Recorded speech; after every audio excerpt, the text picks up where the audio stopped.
One Piece chapter 1003. I have to say that One Piece has been on fire ever since chapter 1000. Oda has been delivering through and through, and this chapter was no different. Again, a very similar structure to the last few chapters, whereas it's all fights, but this chapter had a bit more in terms of potential setups as well as foreshadowing that could point towards a certain plot point that could happen in Wano later on, and I'll talk more on that later in this video. We also got to see other parts of the island and seeing how everyone else is holding up. Granted, it was more of a glimpse more so than anything, but it gave us some closure as to how the alliance is holding up against the opposition. This chapter also semi-confirmed a theory that I made not too long ago, and again, I'll expand upon that later in this video as well. But let's start from the beginning. So we start off with the supernovas versus Big Mom and Kaido, and coming off of Luffy's Gatling attack in the last chapter, which again was a very powerful attack that definitely had an effect on Kaido. But again, with Luffy, most of his transformations come with a drawback. Now, this wouldn't be the case if they were mastered, and so with Gear 4th, I think this tells us that he hasn't mastered it yet. However, I do think that this is something that he could master at the end of this fight. Gear 4th fundamentally is reliant on armament haki. We've seen Luffy progress to the point that he can now use advanced armaments. I think it's very fair to say that with the Zenkai boost that he's going to get from fighting Kaido, this could allow him to unleash something that he wasn't able to do before. And not just even in terms of armament haki, but also potentially conquerors, as that is a form of haki that we're still in the dark in terms of knowing what it can do at higher levels. And who knows, this could be a power-up that could be incorporated into Gear 5. Interestingly enough, Oda does hint towards Gear 5 being used against Kaido in the most recent SBS, but we'll see if that's really the case. But in the case of Luffy, a lot of the skill sets that he has in some way or another will always have drawbacks, because it's almost like he's tapping into a power that isn't absolutely in his control, and that kind of separates him from the other supernovas, as that is even something Kid makes a comment about in this chapter, which makes me believe that Gear 5 will most likely be very taxing on his body, and this could possibly line up with Hawking's prediction about someone having a 1% chance of survival. Luffy will most likely reach a very close stage of death. But as of right now, Luffy is a sitting duck. Having the inability to use haki for 10 minutes is very detrimental given the situation that they're in right now, and even more so now given the level of the opposition. I mean, we're talking about Yonko level characters here, right? So in essence, 10 minutes for Yonko is pretty much admitting defeat, of course, if that was a 1v1. But it really begs the question as to how he's going to survive or hang on for the next 10 minutes. And of course, this is where the other supernovas come into play, defending Luffy before he gets back up. And when I say other supernovas, I mean Zoro. And that was mostly Zoro's job in this chapter, protecting his captain as well as being on the offense as well at the same time. Zoro definitely deserves his credit right now because he's looking like the MVP right now, as Killer and Kid didn't really do too much in this chapter. But again, I do think that they will get more shine later on. Now, we did get to see Law attack Big Mom in this chapter, but it was nothing major. Now, we come to see the return of Kaido using his mythical abilities that allows him to control the elements, but in this case, it's a lot stronger than what was used on the Scabbards. For the most part, it pushed most of the supernovas away, and because of that, Kaido was able to get a hold of Luffy, in which Zoro sees this and counterattacks with a stronger variant of his Great Dragon Twister. Obviously, this version is Ryo infused, and this was the first attack that actually penetrates Kaido's external defenses for the first time in this battle. We have to remember and make the distinction that Luffy, Killer, and Law have all countered Kaido's durability by attacking him from the inside, but Zoro on the other hand has enough to hurt him from the outside, which is very impressive. And guys, we have to remember that Zoro hasn't gone all out yet. We still haven't seen Ashura yet, and I think that is a form that will be used against Kaido's hybrid transformation, and I think that is a chapter that a lot of us are looking forward to. But going back to Kaido here, Kaido finally comes to the realization that Zoro is wielding Odin's blade, and that the source of the strange presence that he felt before was because of Enma. Again, with Enma, it's a bit confusing. Enma still retains some of Odin's residual will, but at the same time, we can't really use that to discredit Zoro's strength. I think Enma is adding some element in regards to how Kaido is getting hurt, as Zoro seems to be focusing most of his Ryo in Enma before he does an attack. It's honestly both Zoro and Enma that is making this possible. Enma seems to be taking advantage of Kaido's PTSD of Odin, and Zoro seems to be taking advantage of exerting high amounts of Ryo into his attacks. Regardless of what conclusion you come out with, this classifies Zoro as a certified monster, being the only person to hurt Kaido externally in this battle right now. Now, we also get a general idea as to what is happening elsewhere on Onigashima. We come to find out that Orochi's decapitated head is still there.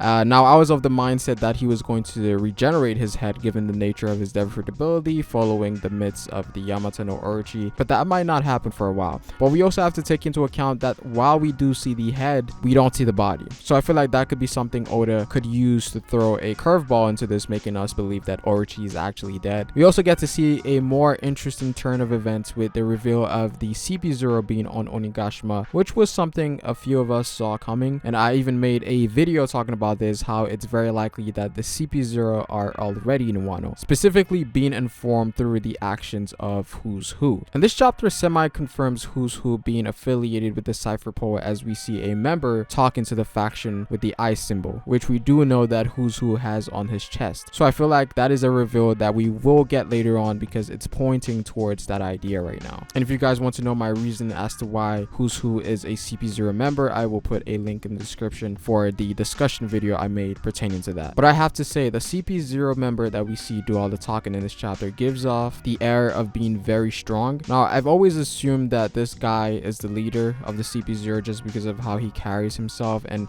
I think this chapter adds more to that. He talks in a way in which it's almost like they saw everything coming, from the events of Odin and Kaido to the supernovas engaging in battle against Kaido. They also talk about the possibility of Big Mom and Kaido falling here, but they view that as impossible. Interestingly enough, Mugiwara Matbi, one of the boys, also talked about this idea, which I think is possible, as Oda seems to do the unthinkable from time to time. He presents an impossible scenario, but he also then breaks that impossibility. So Big Mom and Kaido could fall in Wano. Now, what's also very interesting is that they mentioned that defeating their leaders isn't going to be enough to settle the conflict. That for the Alliance to truly win the battle, the Alliance has to defeat every high-ranking official in the crew, and if they don't, it could be detrimental to the entire battle as a whole. And I think they're starting to put more emphasis on the little battles that are taking place, such as that of Jinbei versus Who's Who, Nami and Usopp versus Uchi, and of course Sanji versus whoever he fights, as well as the roles of the Calamities King and Queen. That if these guys don't go down, the war might not be in the favor of the Straw Hats towards the end anyways. Now, obviously everything that's taking place is happening in favor of the CP0, as each side is wearing down each other, and so a natural conclusion would be that both sides would be extremely exhausted at the very end, to which the CP0 will swoop in and take everything into their own hands, right? But I will say that I'm liking these developments, as that can easily tie the Marines into this whole affair. The possibility of an admiral coming to Wano, and I think it's about time we actually get Green Bull into the story, because he was revealed almost 2 years ago. I think Green Bull definitely comes to Wano